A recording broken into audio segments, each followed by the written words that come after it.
If you ever thought about diving into the Tekken series, there has never been a better time than now. Tekken 8 rolls out a super user-friendly red carpet, making it an ideal starting point. With its innovative arcade quest mode, the game not only entertains but educates, gently guiding you through its mechanics. The introduction of Super Ghost Battles offers a unique way to practice and perfect your skills against AI that mimics either yours or other real player strategies. Meanwhile, having a rollback netcode with cross-platform feature is the best thing that could have ever happened for Tekken series.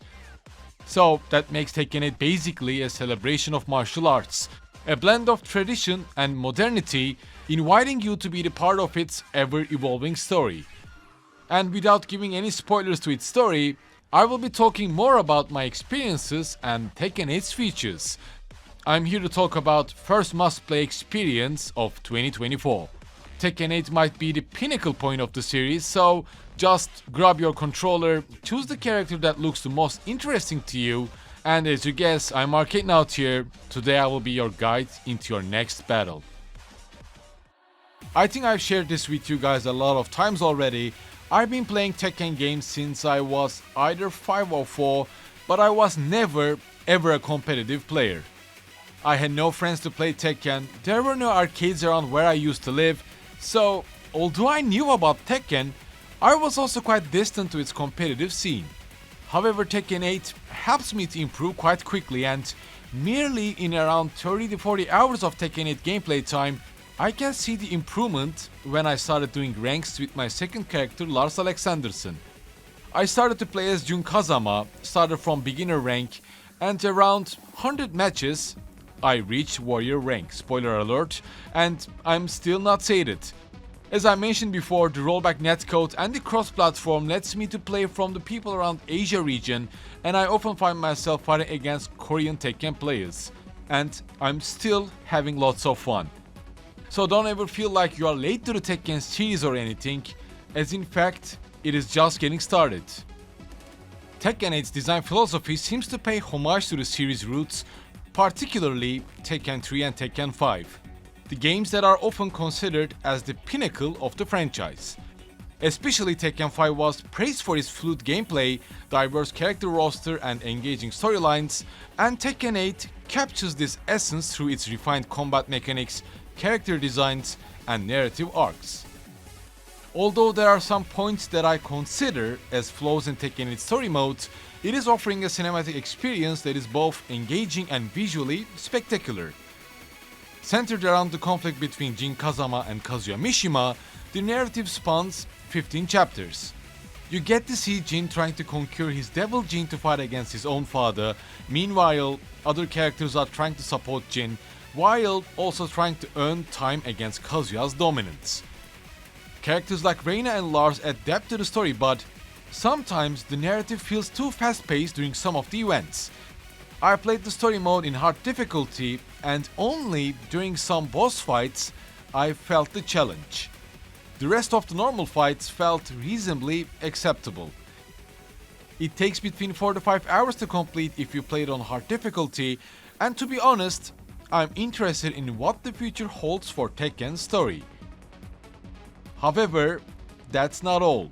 Right after the story mode, we have character episodes that present full CGI ending cutscenes that have the same vibes of Tekken 5 and Tekken 6 arcade endings had. They are goofy, sometimes emotional, but totally worth playing, as it focuses on individual characters and their personal stories, providing players with a deeper understanding of each fighter's place in the Tekken universe. You get to learn about the motivations, the relationships of individual fighters, meanwhile allowing players to explore the characters beyond their roles in the main story.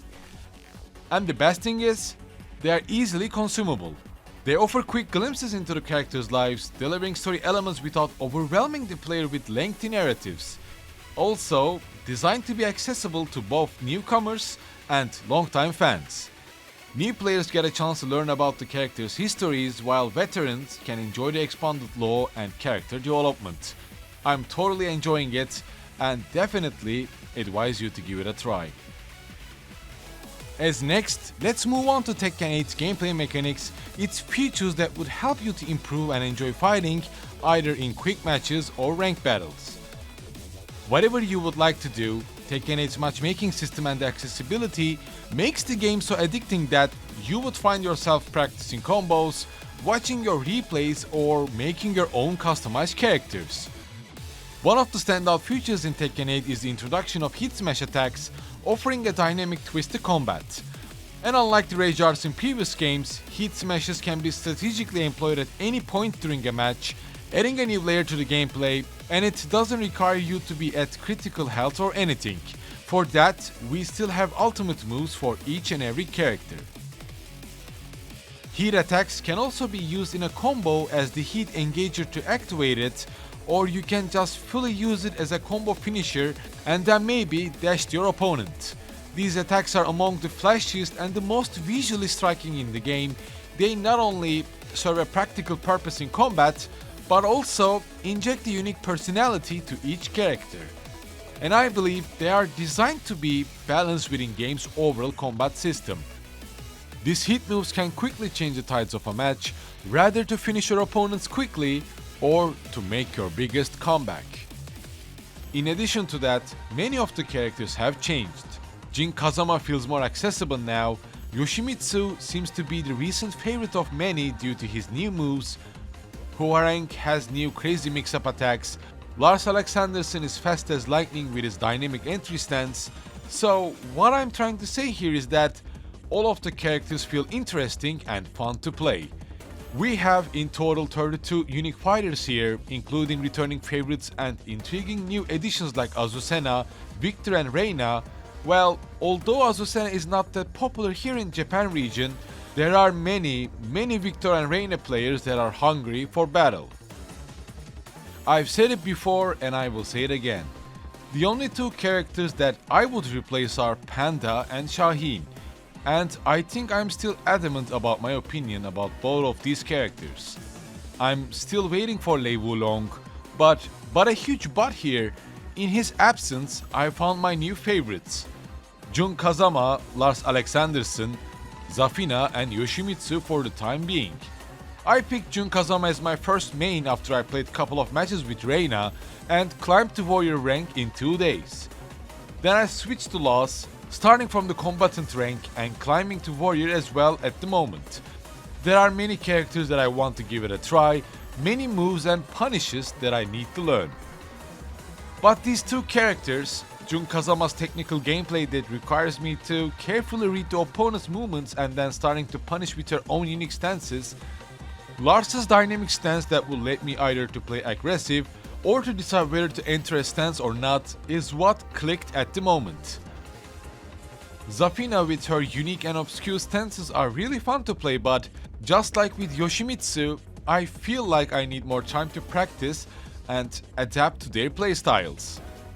I'm planning to do 100 ranked matches or maybe this time 100 rivals to beat kind of a video, so if there are any characters you would like to see, just share by the comments below. Right. As next, let's get to the part where we improve ourselves. Whether you are a newcomer who has never played Tekken before, or even if you played and looking for ways to improve yourselves.